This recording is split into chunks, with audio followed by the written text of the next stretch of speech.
জবাব দাও, জবাব দেবে না।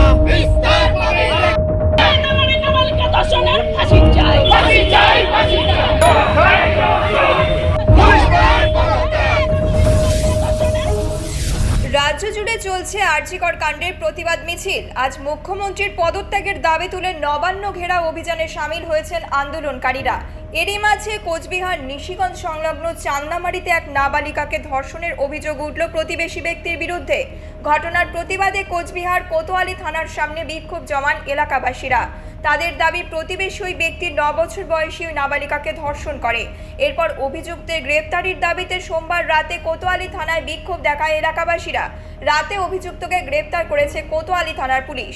এদিকে নাবালিকার ধর্ষণের ঘটনায় অভিযুক্তের ফাঁসির দাবিতে মঙ্গলবার কোচবিহার কোতোয়ালি থানা ঘেরাও করে বিক্ষোভ দেখায় বিজেপি।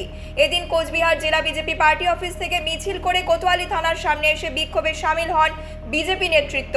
বিক্ষোভে উপস্থিত রয়েছে কোচবিহার দক্ষিণ বিধানসভা বিজেপি বিধায়ক নিখিল রঞ্জন দে, তুফানগঞ্জ বিধানসভার বিজেপি বিধায়িকা মালতী রাভারায়, নাটাবাড়ি বিধানসভার বিধায়ক মিহির গোস্বামী সহ অন্যান্যরা। আমার কুচবিহার দক্ষিণ বিধানসভার চান্দামারি অঞ্চলের রাজপুর গ্রামে একটি 8 বছরের বাচ্চা মেয়ে নাবালিকা, আর তাকে একটা 48 বছর বয়সের মানুষ সে ধর্ষণ করে।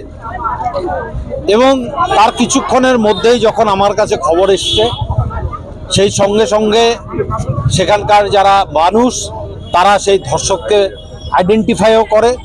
পুলিশ দ্রুততার সাথে গতকালকে, যেহেতু আপনারা জানেন যে এই অভয়া কাণ্ড নিয়ে যখন সারা পশ্চিমবঙ্গ তথা সারা ভারতবর্ষ তোলপাড় হচ্ছে, তো পুলিশ গতকালকে খুব দ্রুততার সাথে সেই যে অ্যাকিউজড পারসন তাকে গ্রেপ্তার করে। এবং আজকে আমরা এখানে এসেছিলাম আমাদের দলের তরফ থেকে যে সেই তদন্তের অগ্রগতি কতটুকু হচ্ছে, কি হচ্ছে এবং তার বিরুদ্ধে কি কি ধারা প্রয়োগ করা হচ্ছে। তো মাননীয় আইসি সাহেব আমাদেরকে আশ্বস্ত করেছেন যে তার বিরুদ্ধে পস্কো আইনের যে যে ধারাগুলো আছে সমস্ত ধারা প্রয়োগ করা হবে এবং দ্রুততার সাথে তাকে কাস্টোডিয়াল ট্রায়াল যেটাকে বলা হয় তাকে ভেতরে রেখে ট্রায়াল করে যাতে 60 দিনের ভেতরে 60 ডেজের ভেতরে তার যে বিচার মহামান্য আদালতের কাছে তার বিচার তারা পেশ করবেন এবং মহামান্য আদালত যে ধরনের তাকে শাস্তি প্রদান করবেন আর সেই শাস্তি তাকে মাথা পেতে মেনে নিতে হবে। আমরাও তার কথায় আশ্বস্ত হয়ে আমাদের আজকের এই আন্দোলন এখানেই শেষ করছি, প্রত্যাহার করে নিচ্ছি।